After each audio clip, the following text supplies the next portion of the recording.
امروز هم اگر نزدی خانه هر جادوگر و فولبین برای زنکان نوبت استودیان درد چو چی است، یا بلوک همی دختری منشو کنه یا بلوک که همین شوهرش قطعی همین معاملش نقض باشه، بیا همین دهنی شوی همیش دختری برای بند که چیش نگه. آخر رو درگور او چی بلا کرده بتونه؟ و بیمار داری از او همون دختر تا تعلیم بده، او هم دختر تا آداب خوب تعلیم بده، حرمت احترام شوهر تعلیم ده، طعام تیار کردن تعلیمش ده، نان پختن تعلیمش ده، معامله و مناسبت یک تبسم و بخشی استقبال کردن شوهر تعلیمش بده، بستن دهن شوهر همو است و غیرود درگور با یک آوی چوکدویه که او بدبخت 100 سوم و 200 سوم در تو میفروشه، دهن شوهر بسته میشود. اکثر کلی همین بدبخت ها کار به درجه میارن که یه روز شوهری با ناموس با خبر میشود زنش 3 طلاق میکنه میره و به همین. اما بس شماره طلاق شده ها در جامعه زیاد شده است از برای خدا و این کفر است. خدای تعالی در قرآن گفته است ولکن الشیاطین کفروا یعلمون الناس السحر. آخه پیغمبر محبوب صلی الله علیه و سلم وقتی مدینه آمد و این رفتار یهود میدانست که بعضی از زنهای یک مدینه فند یهود خورده و نفسشان میروند، تحذیری سخت جان داد که عمل نکنن. حضرت گفت من اتا عرافا او کاهنا فصدقه بما یقول فقد کفر بما انزل علی محمد صلی الله علیه و سلم. هر کسی نزد همون ساحر یا فالبین جادوگر می رود و سخن او را تصدیق می کند، این شخص کافر می شود بر قرآنی که بر محمد صلی الله علیه و سلم نازل گشته است.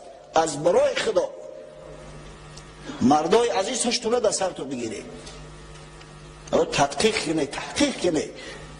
بسیاری بچه ها همین زناش نمیبرن در خونه مادرها میمونن، خونه خسرش برده است شکر به خبر که او بیوه و چشم بر وقت دختر گرفته 100 فالبین جادوگر رفتن طواف کردند و آمدن.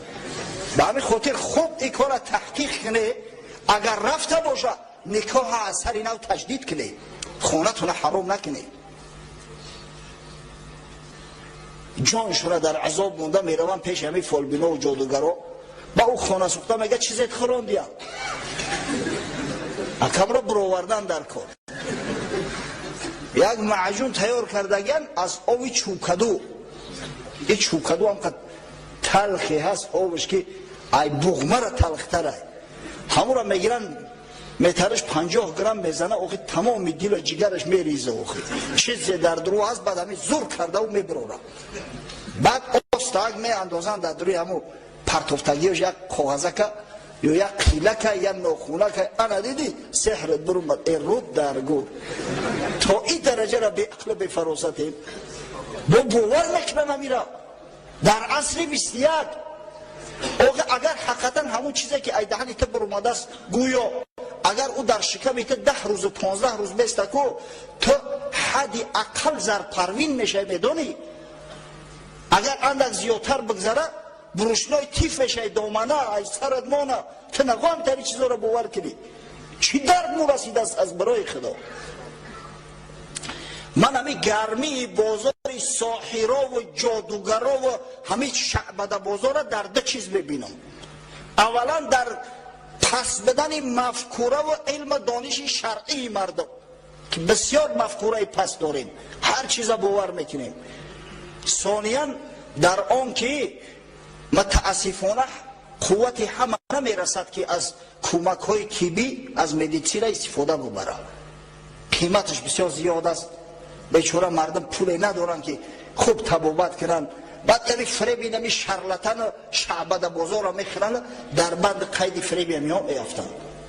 بخد بیایی برادر عزیز، از ای بس قسم به خدا برای امت محمد صلی الله علیه و سلم تا به حال پیش فالبین، پیش جادوگر، پیش ساحر، پیش شیطان، پیش شعبده باز رفتن عیب است. دیگه ما یگان عذر را داریم. الرحمن الرحیم إن الحمد لله نحمده ونستعينه ونستغفره ونؤمن به ونتوكل عليه ونعوذ بالله من شرور أنفسنا ومن سيئات أعمالنا من يهده الله فلا مضل له ومن يضلل فلا هادي له ونشهد أن لا إله إلا الله وحده لا شريك له ونشهد أن محمدا عبده ورسوله. اما بعد، السلام علیکم و رحمت الله و برکاته. برادران عزیز اسلامی، روز شریف جمعه را از برای یکایک شما و در شخصیت شما از برای تمام مسلمانان این جمهوری و مسلمانان خارج از کشور و مسلمانان تمام عالم تبریک و تهنیت میگویم و از درگاه خداوند متعال مسئلت آن را دارم که پروردگار روز شریف جمعه را از برای ما و شما مبارک گرداند و توسط این روز شریف هم طاعت عبادت کرده و اجر ثواب جزیل به دست بیاریم و هم پند اندرس شنیده دنیا و آخرت خیش را آبادان گردانیم. آمین. هفته گذشته حدیث عمر ابن خطاب رضی الله عنه را به سمع شما رسانیدیم.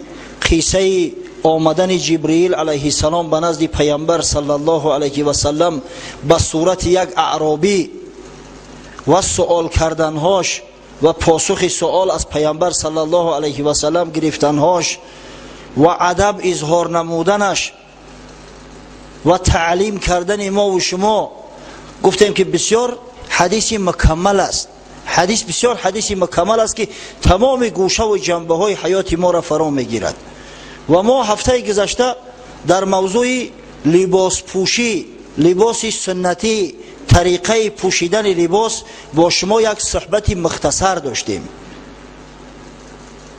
خب امروز انشاءالله صحبت ادامه میدهیم که همون مرد اعرابی یعنی حضرت جبرئیل که به صورت اعرابی آمده بود، بسیار لباس های تازه و آزاده در بر، لباس های سفید که در لباسش یک ذره گرد دیده نمیشد، موی سرش بسیار تازه و آزاده و زیبا، شانه کردگی از سیاهی میگه یلتراس میزد، یلقاس میزد. کسایی که موی سر میخواهم بگذارن سنت پیامبر صلی الله علیه و سلم به همین شکل است. حضرت رسول الله صلی الله علیه و سلم تاکید میکند من کان له شعرا فلیکرمه. هر کس موی سر میگذارد باید او موی سر احترام کند، احترام کند، زیبا و آزاده گذارد. یک وقت من هیچ باورم نمی اومد که در تاجیکستان ما همین میمون بازی ها پیدا می شود. بعضی جوانا موهای سرشون مثل موی خروس واری، تاج خروس واری چخ کرده و در کوچه و بازارها می گشتن. حتی بعضی بشرماش به همون موی سر به مسجد هم می اومدن. کسی که موی سر میگذارد موی سر سنتی گذارید. تمام سر زدن در تاری سر 4 مو ماندن، پولو باکس میگن، خاک میگن، بلا میگن. این از سنت پیامبر نیست بچه ها. از برای خدا میمونی مرحمت بمانش تازه آزاده خشروک، اما تو تقلیدی به غربی ها نکن. یک دم میبینی که جوانای ما همه خودشون دیما بلند میکنن، پیشای سر میزنن، کفور دراز میکنن، رنگی زلفی عروسا بارین. یک دم میبینی که تمامی سر میزنن در تاری سر 4 قیله بمونن. وقتی بازی فوتبال بود انتظار کشیدیم که کی زمانی بازی کمانده الجزایر میشود، کمانده مسلمانا مخلصی کنیم. کمانده الجزایر به میدان میبره، شکل صورت او را ببینی باورت نمیشود که همین مسلمانان. مردمی سبزینه با موهای سرشون همش زرد کردیان، تمام گردی سر زدگی 4 مو را در تاری سر تاج عروس برین گذاشتیان. ایامون کسافتیش بود که در بازی اول باختن، اخیر نبرمدم.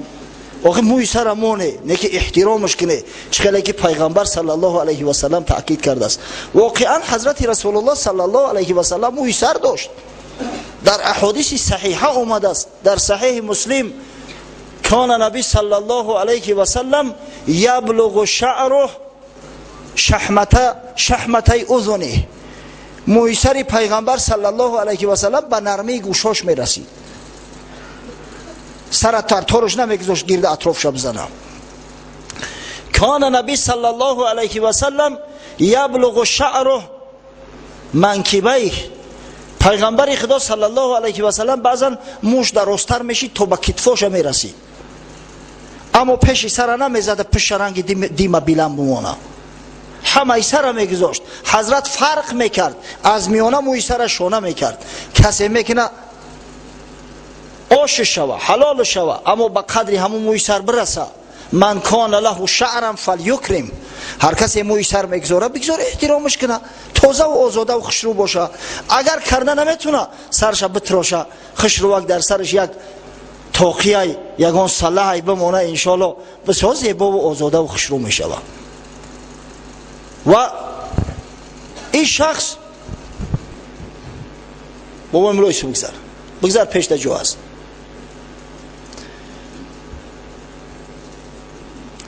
نزد پیغمبر خدا صلی الله علیه و سلم با تواضع و ادب داخل شد. گفتیم در بعض روایات حتی اومده است که اجازت پرسید که یا رسول الله اجازه هست که بشینم؟ حضرت وقت اجازه سش داد، اومد میگه در نزد پیغمبر خدا صلی الله علیه و سلم نشست، زانوهاش به زانوهای مبارک پیغمبر رسوند، به خیلی نزدیک اومد نشست، دستا را در بالای رانهاش با ادبانه گذاشت. بعد سوالش کرد که یا محمد صلی الله علیه و سلم اخبرنی عن الاسلام، ای حبیبی خدا از اسلام ما را با خبر کن. آدابش ببینه، تواضعش ببینه. واقعا مردم عرب آداب تواضع نداشتن. حضرت جبرئیل به خاطر تعلیم دادن اونا در اومده بود. در آخر حدیث گفتیم که پیامبر صلی الله علیه و سلم به حضرت عمر مراجعت کرد، گفت یا عمر شناختیش؟ اتدرون من السائل، آیا تو میدانی که این سوال کننده چی کس است؟ حضرت عمر گفت الله و رسوله اعلم، خدا و پیغمبرش داناتر است، نمیدونم، نشناختمش. حضرت در جواب گفت فإنه جبرئیل علیه السلام، این حضرت جبرئیل امین است، آتاکم یعلمکم دینکم، آمد که برای شما دین شما را تعلیم بده. ببینه آداب و تواضع انسانی و اسلامی را از برای اعراب نشان داد، تعلیم شد داد که پیش از او که بشینی باید اجازه بپرسی، پیش از او که سوال کنی باید اجازه بپرسی، با تواضع بشینی، در وقت نشستن آداب نگه بداری. اصل اسلام ادب است برادرای عزیز. پیامبر خدا صلی الله علیه و سلم که صاحب هزارها خصال حمیده است، تمام خصلت‌های بزرگی که تصور کرده می شود در یک انسان خدای تعالی از برای حبیبش عطا کرده بود، اما در قرآن عظیم شان با اخلاق بزرگ حمیده او را وصف کرده است. استعیذ بالله و انک لعلی خلق عظیم. خداوند متعال در قرآن گفت ای حبیبی من، ای محمد، تو دارای خلق عظیم هستی، اخلاق بی نهایت بزرگ هستی. خود پیامبر صلی الله علیه و سلم مکررا می گفت بعثت لاتمم مکارم الاخلاق، خداوند مرا برای آن مبعوث کرد که مکارم اخلاقی جامعه بشر بلند بردارم، مردم صاحب اخلاق کنم، مردم خوشخلق کنم، به مردم آداب تعلیم بدم، آداب اسلامی، آداب انسانی. اگر ما همین ادب نداشته باشیم وای به حال بود. مصطفی را هزار معجزه بود که به مردم همه نمود مقیم، بهترین هزار معجزهش ادب نیک بود و خلق عظیم. پیغمبر ما هزارها معجزه داشت، معجزه های آسمانی، معجزه های زمینی، معجزه های ظاهری، معجزه های باطنی، اوبیکتیوی، سوبیکتیوی. بزرگترین همه معجزه هاش میگه آداب و اخلاق بزرگی قرآنی محمد صلی الله علیه و سلم بود که واقعا آداب و اخلاق به نهایت بزرگی داشت. از مادر بی بی عایشه رضی الله عنها سوال کردن که یا رسول الله از اخلاق پیامبر صلی الله علیه و سلم چیزی به ما نقل کن. مادر پرسید اتقرأ القرآن، از سائل پرسید که آیا تو قرآن میخوانی؟ گفت نعم یا امه. بله گفت مادر جان. گفت کان خلق رسول الله صلی الله علیه و سلم القرآن، اخلاق پیامبر صلی الله علیه و سلم قرآن بود، طبق فرموده های قرآن عمل میکرد، اخلاقش سرچشمه از قرآن میگرفت. قرآن ما سر تا پا همه درباره ادب است، درباره تعلیم است، درباره تربیه است. عبادت خدا خود اخلاق و ادب است. معامله و مناسبت با پدر و مادر، احترام پدر و مادر ادب است، احترام استاد ادب است، احترام علما و فضلا ادب است، احترام همسایگان ادب است، احترام مسلمانان ادب است، خدمت کردن در راه دین شریعت جامعه ادب است، تعلیم تربیه فرزند ادب است. من جمله تمام قرآن سر تا پا همه ادب است، همه بیانگوی ادب است. نزد ارباب هنر مایه ایمان ادب است، لاجرم پیشه مردان سخندان ادب است. آدمی زاد اگر بی ادب است آدم نیست، فرق ما بین بنی آدم و حیوان ادب است. آدمی زاده که ادب نداشته باشه او آدم نیست. آدم از حیوان با ادبش فرق میکند. چند روزه که در این دیر کهن مهمانی، با ادب باش که خاصیت مهمان ادب است.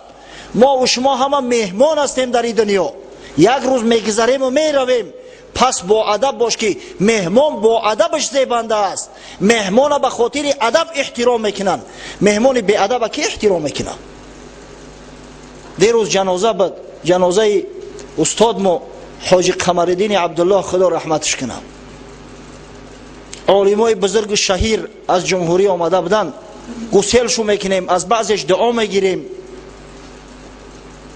یک برادر خواستیم دعاشو بگیریم که دستام عقبید نگذاشت. گفت داملا لازم نیستیم، ده حق ما دعا که کفایه میکنم. یک کسی دیگه در پهلوش ایستاده. بعضی مردم به همون حزلای میمونوارشو خیال میکنن که خیلی کاری خوب کردیم. گفت برآورده نتونستی پول داملای کیسد. گفتم این مردک ما را نگذاشت که ببراریم آخی. آدمی به عقل به ادب که هست. گفت یاردمت کنیم. میخنده. گفتم شرم ندار، صدقه جوان مردیت کنه. ترا مثل ما مردی، ترا با ریش مونده، ترا حاجی خاک در سر داخل خداوند نعمت داد است. نمیم بری آخی ایا کس دعا بگی. ما همیو را مهمان گفته و احترام شو کردستیم، حساب خود ما احترام شو کردستیم. تا عقل ادب نداری، اگه با حضر شوخی میکنه، حضر شوخی در سرت مونه. تو آداب انسانی را یاد بگی. انمی فرقی بین آدم و حیوان ادبه. مهمانی که احترام خود نداشته باشد او را هیچ که حرمت نمیکنه. همه آدم هم مهمان به در این مسجد، قوم دائمی این مسجد شاید نباشه، نه که حرمت احترام خود که بجا نمیاره که او را احترام میکنه. او چی و یک ابله قد کوچه چی بایشو هیچ تفاوت نمیمونه، اگر چند سخت چند برسه بای برادر. چند روزه که در این دیر کهن مهمانی، با ادب باش که خاصیت مهمان ادب است. چشم بکشا و ببین جمله کلام الله را، آیت آیت همگی معنی قرآن ادب است. کردم از عقل سؤالی که بگو ایمان چیست، کردم از عقل سؤالی که بگو ایمان چیست. عقل در گوش دلم گفت که ایمان ادب است. همو ایمان میگن همو ادب است. مؤمن یعنی شخصی با اخلاق و با آداب. ای پسر پندی پدر گوش بدار هم شب و روز، دولت و ثروت تاج سری مردان ادب است. شمس تبریزی بکن ذکر خدای ملکوت، شمس تبریزی بکن ذکر خدای ملکوت. نغمه پردازی این مرغ خوشالحان ادب است. همه ذکر کردن نغمه پردازی در راه خدا همه ادب است، همه اخلاق است. مسلمان با اخلاقش زیبنده است. اخلاق حمیده و حسنه داره. مسلمان تواضع و خاکساری داره. مسلمان حلم و بردباری داره. مسلمان صبر داره. اگر همین چیزا را که نداشته باشه، ادب که نداشته باشه، وای به حالش. فرقی بین او بین بیادب و بین ریکت ها دیگه چی میمونه؟ گفتیم که خلق پیامبر صلی الله علیه و سلم خلق قرآنی بود، اخلاق بسیار حمیده و بزرگی داشت. شبی گذشته همین شبی که سپری کردیم شب معراج پیامبر صلی الله علیه و سلم بود. شبی بود که حبیب خدا محمد صلی الله علیه و سلم به مکانهای رسید که ملائکه های خدا قدرت اوجا بالا شدن ندارن، بالهاشو می سوزد. چیزهایی را دید، چیزهایی را شنید که هیچ کس از بنی بشر ندیده و نشنیده بودن. و این بزرگی و این شرف خداوند متعال به پیشوای ما محمد مصطفی صلی الله علیه و سلم در این شب عطا فرمود. اما آداب شب بینه، اخلاق شب بینه که تا کدام درجه بلند است. چند از اخلاق و آداب حسنه پیامبر صلی الله علیه و سلم به سمتون میرسانم، از بس که روزی بعد شب معراج است امروز. بعد انشاءالله با صحبت مون ادامه میدهیم.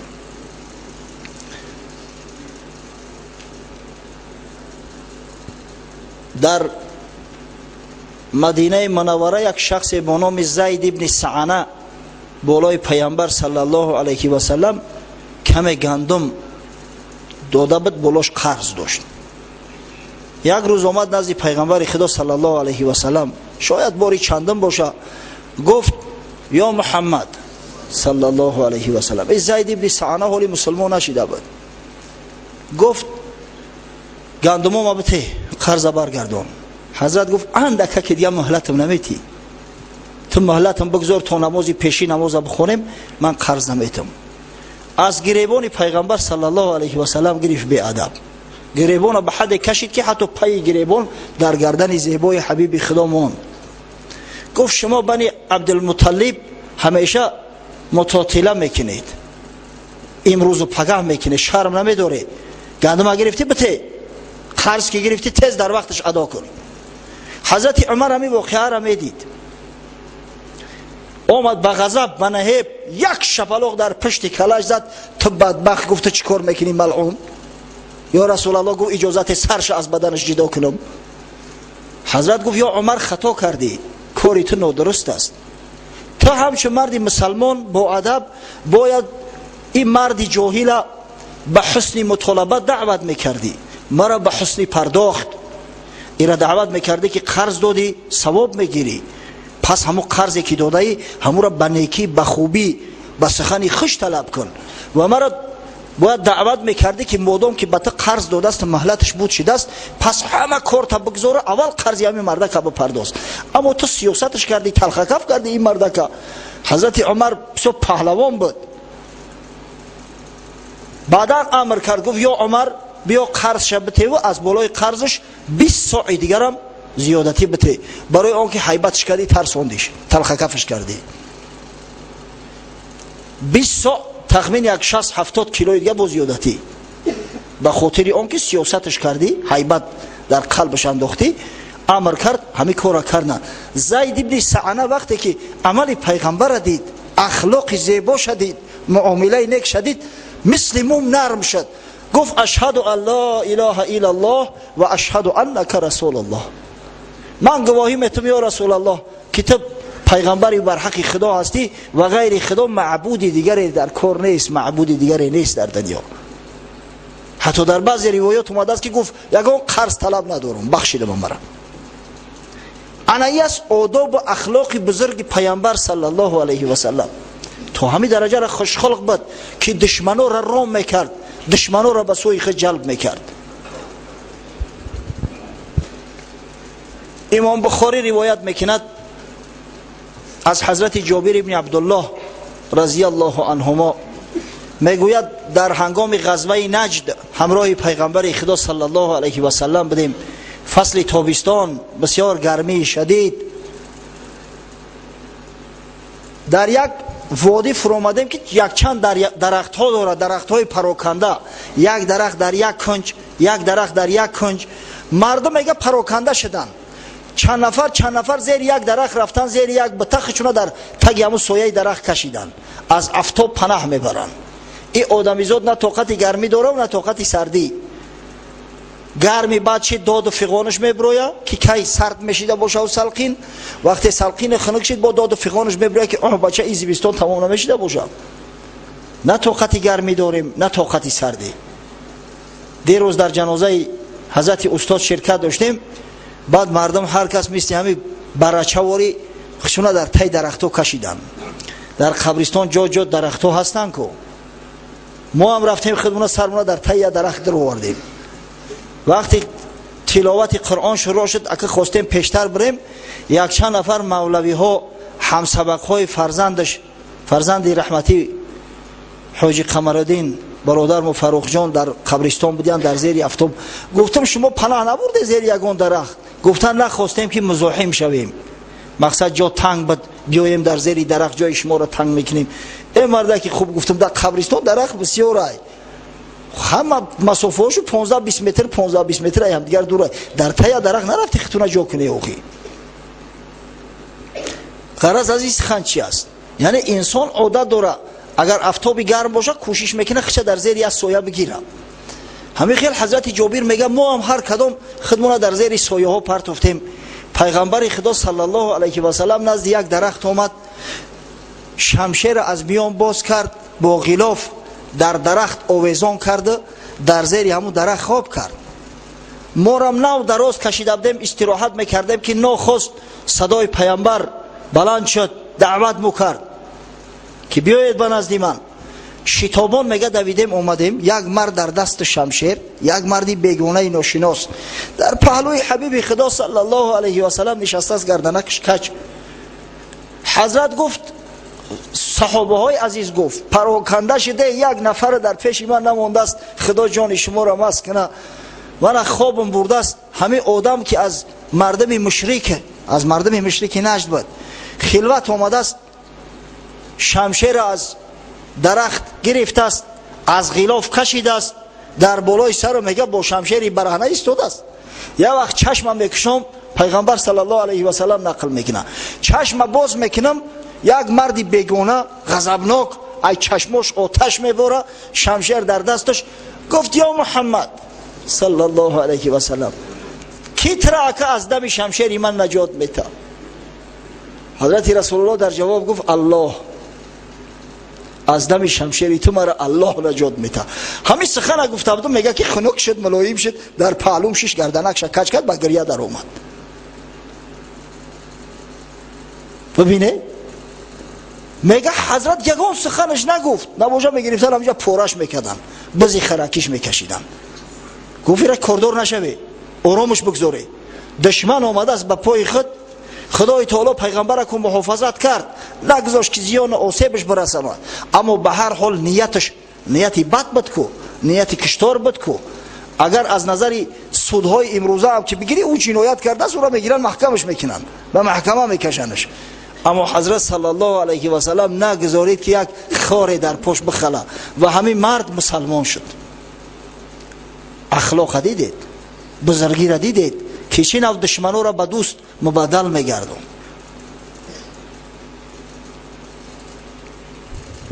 ادب تاج است از نور الهی، ادب تاج است از نور الهی، بینه بر سر برو هر جا که خواهی.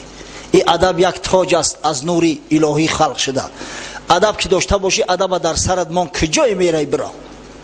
با ادب را ادب سپاه بس است، بی ادب با هزار کس تنهاست.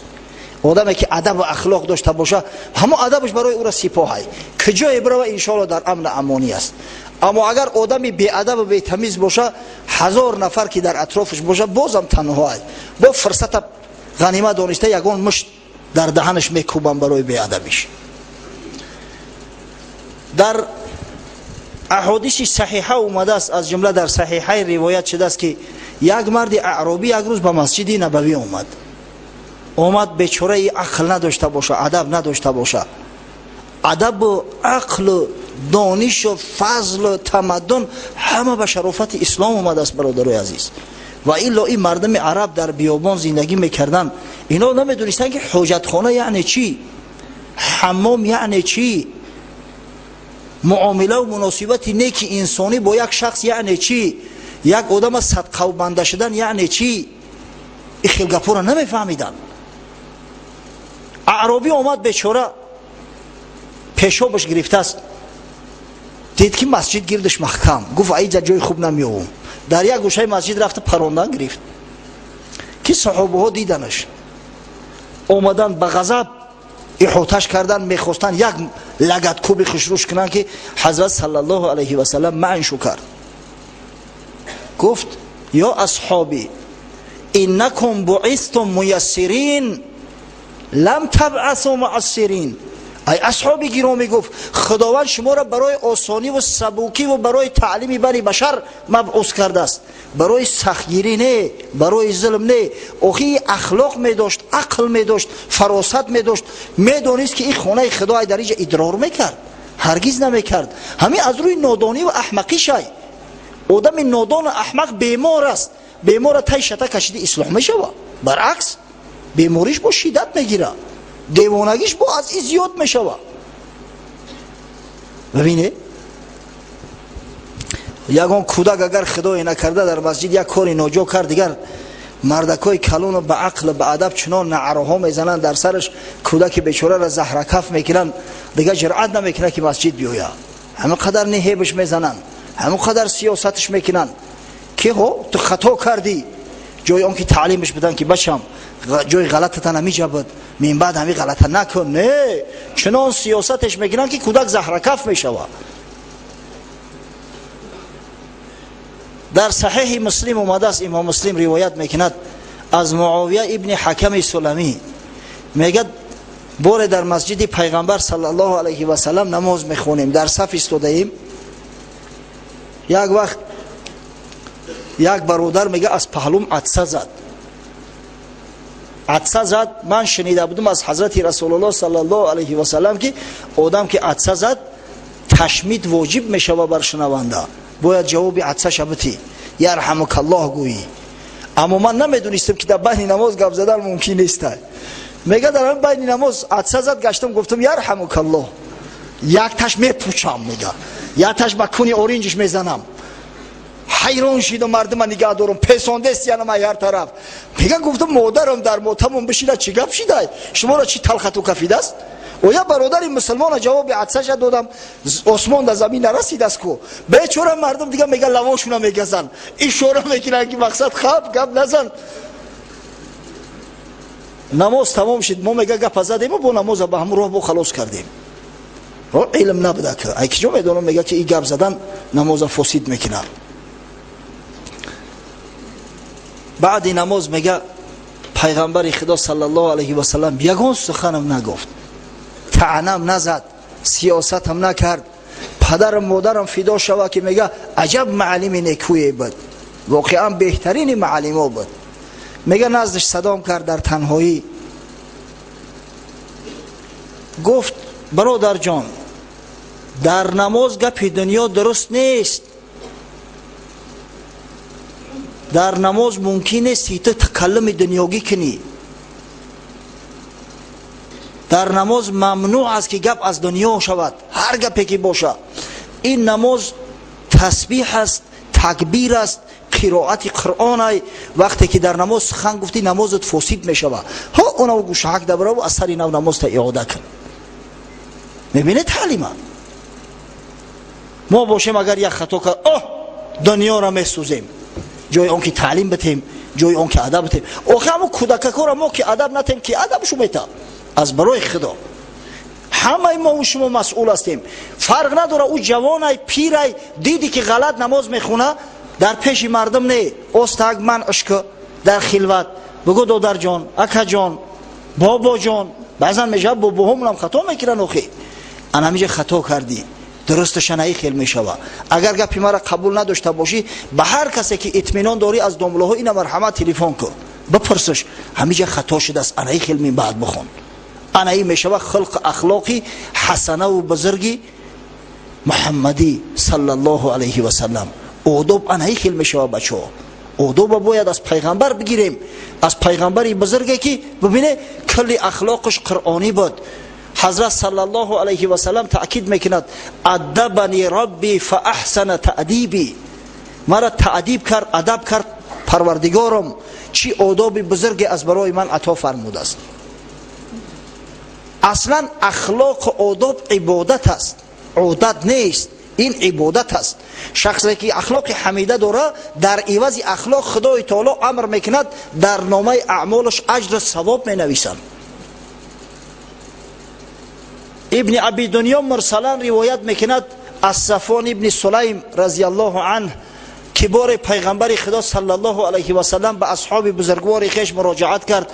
حضرت فرمود الا اخبرکم بایسر العباده و اهونها علی البدن، شما را گفت دلالت کنم به سبکترین عبادت ها، به آسانترینش که در بدن انسان هیچ ضرر زیان نمیرسانه.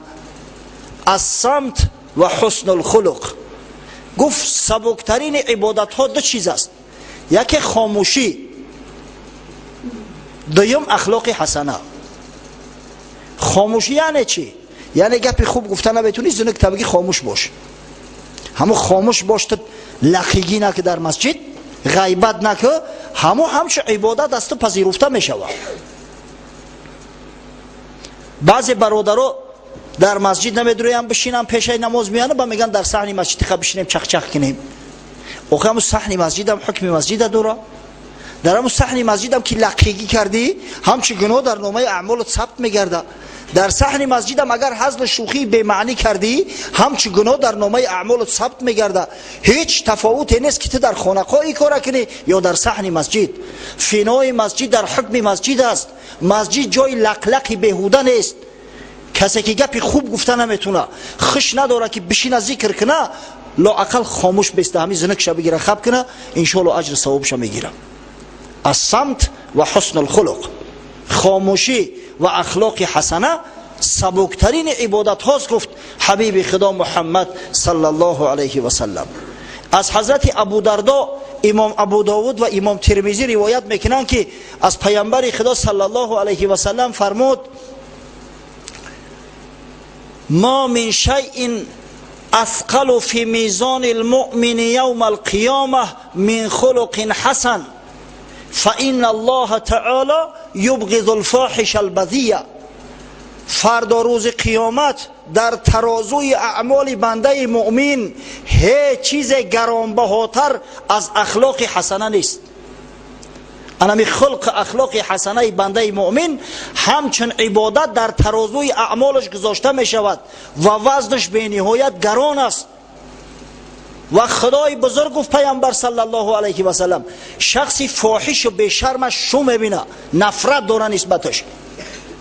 اگر چندی همو حزل شوخی های بمعنیشه به حزلم که کنه همو دشنا و حقارت شه، موردی نفرت خداوند قرار میگیره. خدا شومش میبینه.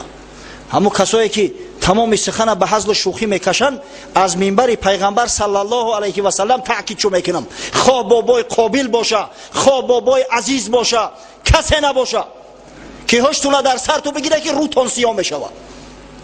مسجد جای حزل شوخی نیست، مسجد جای مسخره بازی نیست. اخلاق و آداب حسنه زینت مؤمنه، زینت مرده. کسی دعوای جوان مردی میکنه، کسی دعوا میکنه که من مرد هستم زن نیستم، زینتش باید اخلاق باشه.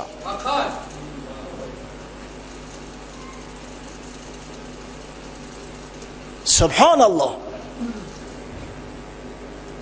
زینت الرجل الادب و زینت النساء الذهب. بزرگ میگه زینت مرد ادب است، زینت مردا ادب است. زینت الرجال، زینت زنها طلای نقرای. او مرد که ادب نداره زینت نداره، لچ عریان و برهنه و احمقی در پیش خدا و پیغمبر.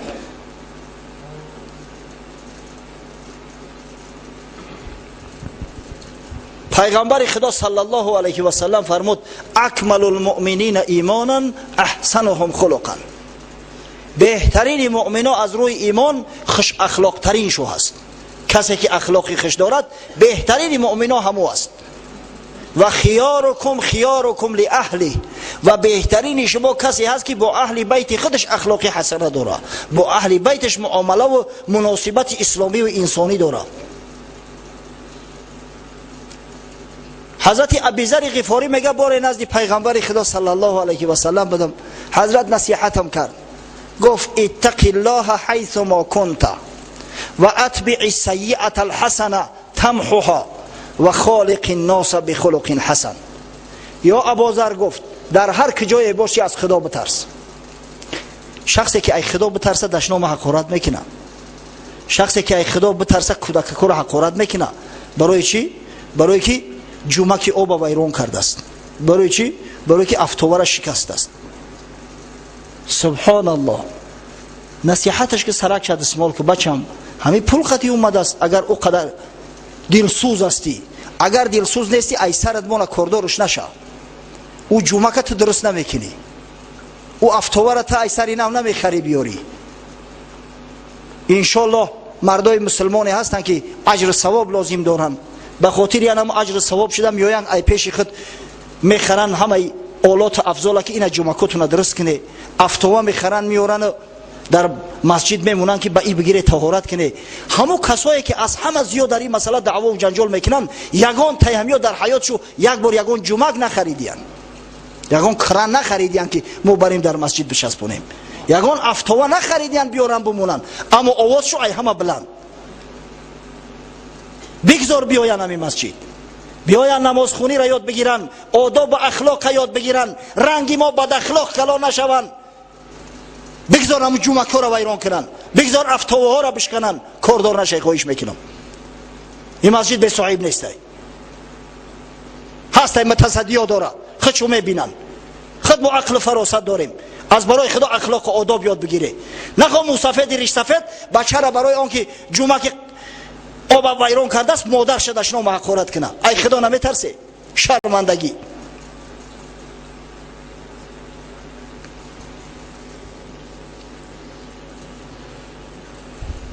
یک مرد نزد پیغمبر خدا صلی الله علیه و سلم اومد،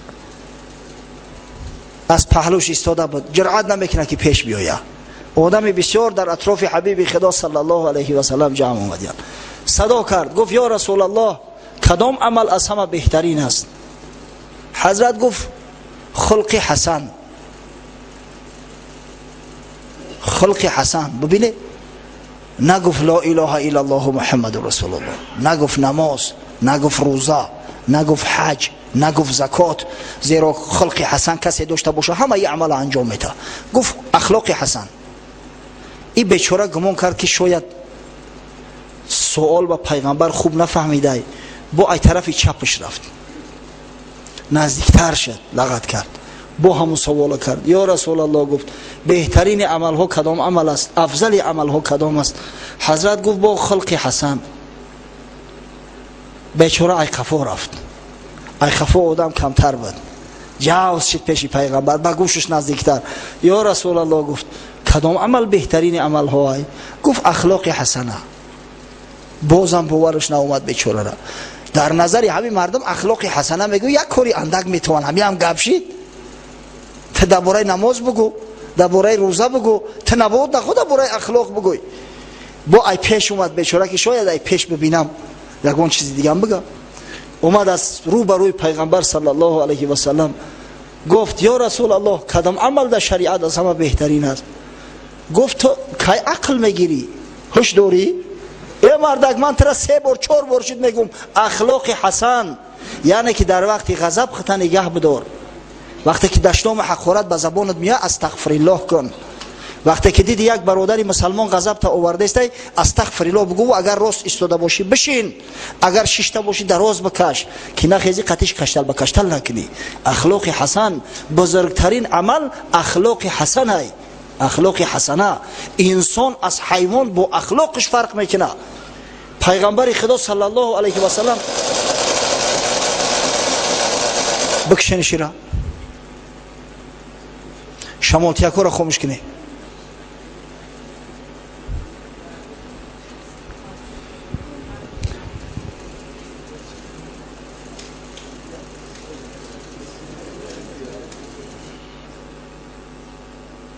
متصدی های مسجد شمالتیکو را خاموش کنی.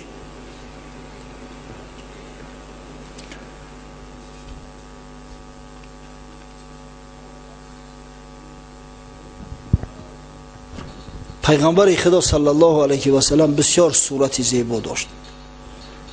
حسن جمال پیامبر صلی الله علیه و سلم از تمام بنی بشر بالاتر بود، زیباتر بود.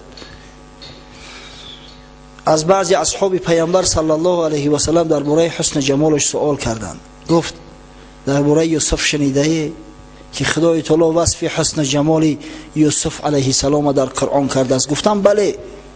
حتی خداوند در قرآن بیان کرده است که زنهای مصر وقتی که یوسف دیدن عقلهاشون گم کردن، وقتی او حسن جمال عالم افزون دیدن و دستهاشون قطع کردن، در دست کار داشتن از برای پوست کردن ترنج میوه، جای آن که میوه را ببرن دستاشون بریدن خبر نشدن. حضرت انس ابن مالک گفت اگر زنهای مصر حبیب خدا محمد صلی الله علیه و سلم می دیدن چی جای دست و قلبهاشون پره میکردن خبر نمیشیدن. به همین حد حضرت صلی الله علیه و سلم زیبا بود، صاحب جمال بود. و این حضرت همیشه باز دعا میکرد اللهم کما احسنت خلقی فاحسن خلقی. پروردگارا همچنانه که زینت و زیبایی ظاهری به من دادی، صورت زیبا برام دادی، سیرت زیبا هم بتیم، اخلاق زیبا و حسنه را هم بتیم. حضرت گفتیم که از خوردیش اخلاق حسنه و بزرگ داشت، از خوردیش کسی را دشنام و حقارت نکرده است، از خوردیش که با کسی معامله زشت نکرده است. با وجود همین ما و شما را تعلیم میداد که طریقه عبادت یاد بگیرید، طریقه دعا را یاد بگیرید، دعا کنید اللهم کما احسنت خلقی فاحسن خلقی. پروردگارا همچنانه که نمود ظاهری مرا زیبا کردی، نمود باطنی هم زیبا کن، اخلاق زیبا و اخلاق حمیده برای من عطا کن. زیرا چیزی که انسان از حیوان متمایز می سازه همه اخلاق حمیده است. تن آدمی شریف است به جان آدمیت، تن آدمی شریف است به جان آدمیت، نه همین لباس زیباست نشان آدمیت. اگر آدمی به چشم است دهان و گوش بینی، چه میان نقش دیوار و میان آدمیت؟ آدمی به آدمگری و به اخلاقش زیبنده، به ایمانش زیب داره. اگر همین دهان گوش بینی را که آدمی حساب کنیم بین نقش دیوار و بین آدم چی فرقه؟ صورت ها ای آدم زنده در بزیبتر می شوند، یگان کمبودی ندارن، یگان نقصان ندارن در صورت میبینی. اگر آدمی به چشم است دهان و گوش و بینی، چه میان نقش دیوار و میان آدمیت؟ یک چند روز قبل از این ماشین بسیار چرکین شده بود، همین جای ماشین شوید رو وردیمش نزدی برادر مساعدلا، اکم منتظر ایستادم که کی ماشین میشون میبرورن، نباشه در هم مکانی که فسق فساد بسیار زیاد است راست ایستادن راستی و قدر از روی عقل از روی مروت هم نیست. یک ماشین 09 آمد، همین گرس گرسش ایره شنیده میشه، اومد از همجا بلانش کفید از چی در داره و بلاناش پر میکرد. سه برادر ای داخلی ماشین خارج شدن، سه جوان، یک تاش اندک جوندارتر به عقل به ادب در یک گوشه شیشت است، دو نفرش رنگی زپاسکا وری فیگورا دارن، در دهنو سیگارت، همون مایکای تانکی که هفته گذشته صفاتشون کردیم در تنهاشو، دولچه گابانا روشو در کار، موزیکا را به تمام آواز موندیان هم تاری کلا زده استیان. ایدور سعدلو را صدا کردیم که همون بدبختو را بگو که آواز موسیقیشون را پس کنن، کی را میگوی؟ پشارشون را میبره. اخیر بی‌طاقت شدم پیش اومدم، ای بچو هیچ عقل فروسا داری؟ شما آدم هستی شیر انسان خورده ای؟ ای بدبخت او تو در کازینوی، تو در یگون نشینوی کلوبی، یگون موزیکال سنتر دایی، پستش که خاک در سرت ای چه ترق ترق داره ایزونو میکشی؟ نگاه دارن کی را زلال کرده است؟ ای بدبخت من دا زلال کرده است، شما خودتو دا زلال کرده گیر او تو درگور چی زلال کرده ای؟ اونی گفتم رنگی نمی مخنثا شدگی خبر نداری و شما نمیفهمی که این موسیقی تینت انسان دیگه میکنه، موسیقای گرمان تنیس میکنه، زنکت میکنه، تا میره نمیفهمی؟ نه فهمیدیم حالی گفتم ای پیش بعد میفهمی، باقی موندهاش حالی با ای پیش میفهمی. رو درگور شکل صورت بینه، افت اندام بینه، با همین شکل میمون ورود با در دهنت سیگارت. یک کودک یک زنگی را دیده از در راه سنی اوچهش گفته اوچه میمون بی سیگارت کشیده است. نه که همین شما هم گفتم شکل صورت و با انسان مانند نیست، با در دهن و سیگارت. شما عقل فراست داشته باشه لعنتی هم تری میشه، همین موسیقی هم تری تو کرده است. میترسم که یگان روز با خدای را کرده مخنث هم میشه، گلوبوی هم میشه با این شکل صورتو. همونیش که با آدم شکل با عقل با فراستر یک گوشه در شیشتگی بعد با سرشون فیرود کرد بکشش دفشه، گفت بکشش آقیم را چی در داری؟ اینا گفتم اینه انسانه، این پدر داره به فکرم، آداب داره، اخلاق داره. اشتماده با که نصیحت میکنه یک احمقش دوملو نخو با همین رشته هم خیلی بگوی. گفتم همین ریشه که رومون سیاه کرده اگر اولی میدیدی قطعی چقدر معامله میکردم. تو انسان باشی با تو انسانوار معامله کنن.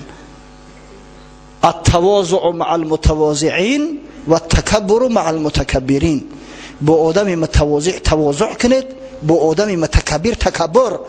در پیش متکبر که تواضع کردی باید برای تکبرش زیاد میشوه. بعد گمان میکنه که یا ایمن میترسه یا متهمه. نوجوان مرد گفتم در این تریتوری ها ایتاری موسیقی را بلند نمون، برای در تایدرون محکم که در حجرت چند قیب بلند میمونی بمون. خودت مخنثی مردم هم مخنث نکن، این تأثیری بعدش در دیگر رو نرسه. هم دعوا میکنن ما آدمیم، انسانیم. آدمی زاده اگر بی ادب است آدم نیست. فرق ما بین بنی آدم و حیوان ادب است. ببینید اگر آدمی به چشم است دهان و گوش بینی، چی میانی نقش دیوار و میانی آدمیت؟ خور و خواب خشم شهوت، شغب است جهل و ظلمت. حیوان خبر ندارد زی جهان آدمیت. همون شیرو و پلنگو بدونن که ما چی کد آدمای کثیف هستیم، همون را پورا پورا میکنن. اگر بدونن تا کدوم درجه ما ترسویم، بی غیرتیم، بی حمیتیم، ولو پسند مو نمیکنن. اگر همین گاوهایی که در خونه میبندیم و میجوشیم شو، اگر ایو بدونن تا کدوم درجه را ما بی غیرت بی حمیت ترسویم، هیچ وقت تسلیم نمیشوه. هم یک گاوی چنبرشخ سر حساب 10 مرد میروه. او خدای بزرگ همه او را برای ما و شما رام کرده است. و سخر لکم ما فی السماوات و ما فی الارض. مسخر گردان تسلیم شما کرد هر چیزی که در آسمان و زمین است. پس مرگ تواری مسلمانه که اخلاق و آداب برابر یک حیوان نباشه.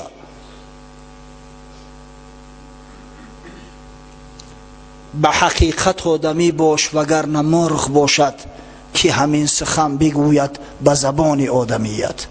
آدمی حقیقی شو، نباشه همون گبزنی را مرغ هم میگه. توتیایی هستن که ای انسان ها در فسیح ترن، انسان های ابلهی هستن که یک سوره قرآن نمیدونن، توتی ها را 5 6 تا 10 سوره قرآن از یاد میتن حفظ میکنن. توتی آدم حقیقی شو، نباشه او سخن همون مرغ هم گفته میتونه، یک توتی را جواب گفته میتونه. به حقیقت آدمی باش وگرنه مرغ باشد که همین سخن بگوید به زبان آدمیت. مگر آدمی نبودی که اسیر دیو ماندی؟ مگر آدمی نبودی که اسیر دیو ماندی که فرشته ره ندارد به جهان آدمیت؟ تیران مرغ دیدی؟ تز پای بند شهوت بدرای تا ببینی تیران آدمیت. مرغ میبینی در هوا میپره، همین ترم ای شهوت برو ترم انسانی واقعی شو، بعد پروازی آدم ببینی. رسد آدمی بجایی که بجز خدا نبیند، بینیگر که تا چه حد است مقام آدمیت. آدمی را خداوند بجای میرسانه که غیر خدا دیگه هیچ که نیست. پیغمبر صلی الله علیه و سلم شیخ سعدی وصف کرده است، رسد آدمی بجایی که بجز خدا نبیند، بینیگر که تا چه حد است مکان آدمیت. اگر این درنده خویزی طبیعتت بمیرد، همه عمر زنده باشی بر روان آدمیت. همه حیوانی را وجود دور که آدم حقیقی میشه، ترم پروازی میشه. نه بیان فضل کردم که نصیحتی ته کردم، هم از آدمی شنیدم بیان آدمیت. من فضلگویی نمیکنم، میگه من ترا نصیحت کرده استم، من که سعدی هستم، یک انسان هستم، یک آدم عادی هستم، برای شما بیان آدمیت کردم که آدم یعنی چی. آدم به اخلاقش زیبنده ای. اگر اخلاقی نداشته باشه بین او و بین خر دیگه چی تفاوت میمونه؟ یک حاجی خدا گواهش باشه، از یک جمعه گذشتیم از یک مرکزک، همین قدر مردمی بی تمیز بی تربیه داره که بیچاره شوفیر سیگنال میته ایرای کلون سونه بیستن. اگر احتیاط کرده نگذاری یگونتش هم میجخی، پروا ندارن.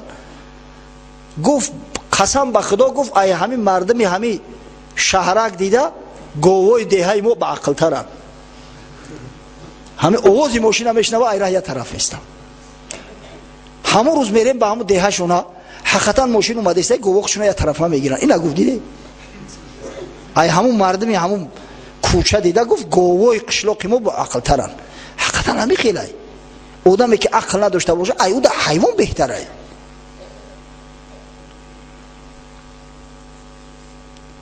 پس آداب و اخلاق باید زینت مسلمان باشه.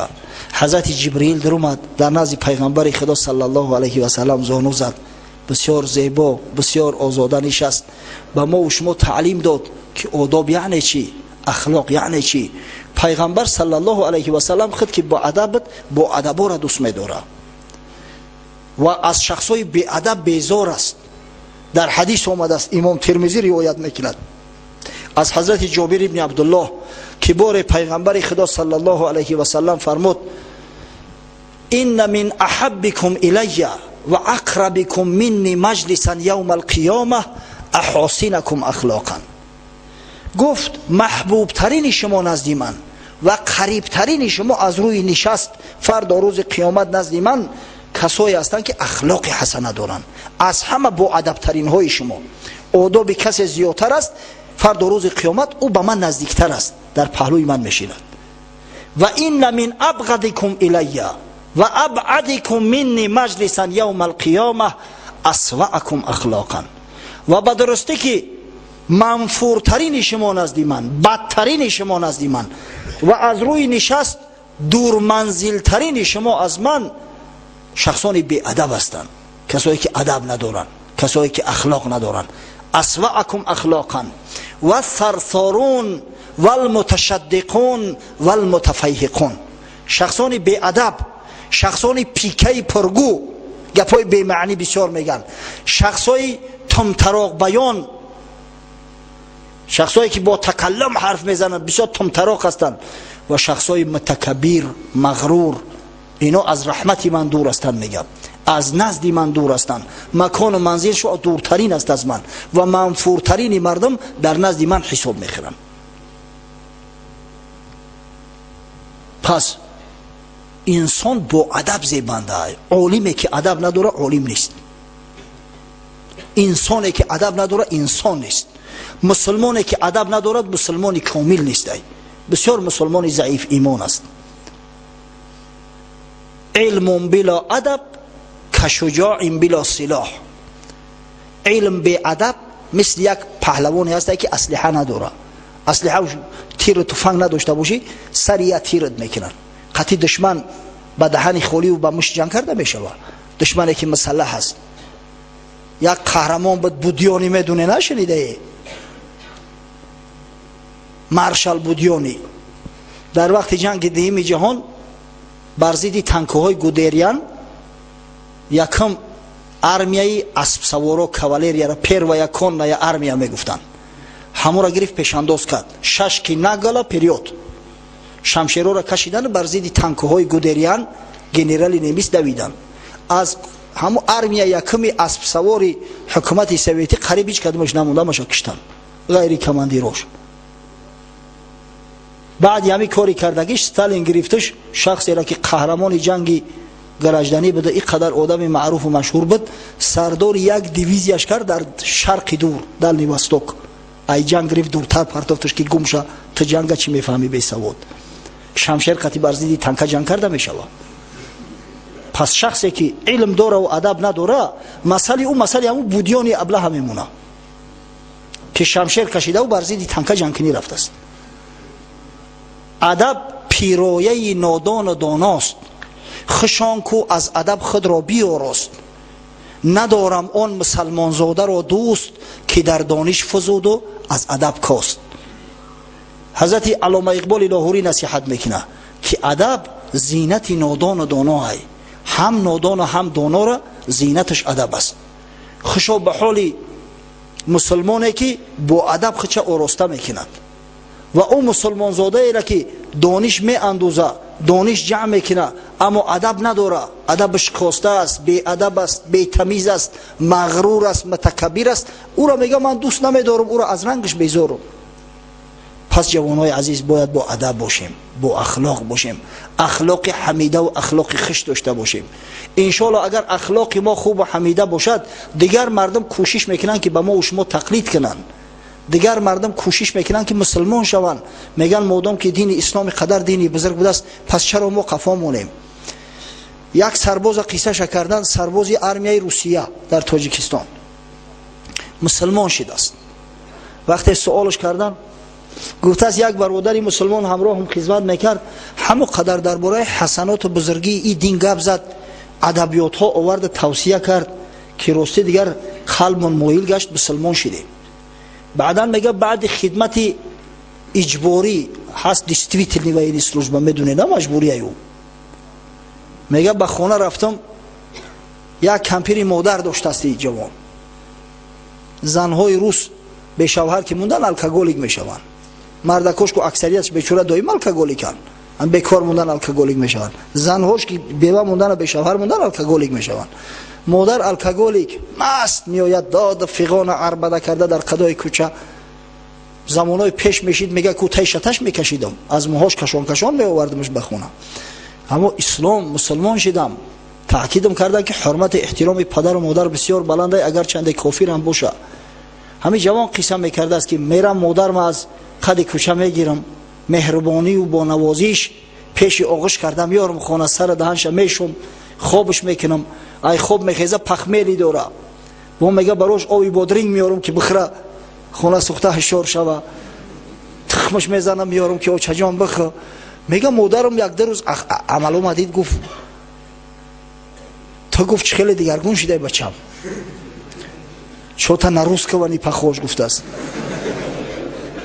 سببش چی باشه؟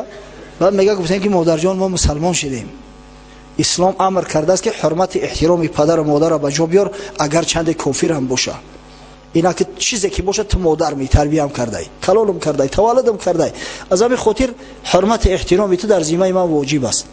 وقتی مادر میگه یک هفته عمل رفتار اومدید مسلمان شید، همسایه ها میگه چندین نفرش مسلمان شدن، آداب و اخلاق دیدن که این اسلامی خیلی دینی بزرگ بوده است، آدم به عار و به ناموس میکرده است، فرزند صالح میکرده است، از شراب نوشی مردم دور میکرده است که در این نجات بنی بشر است.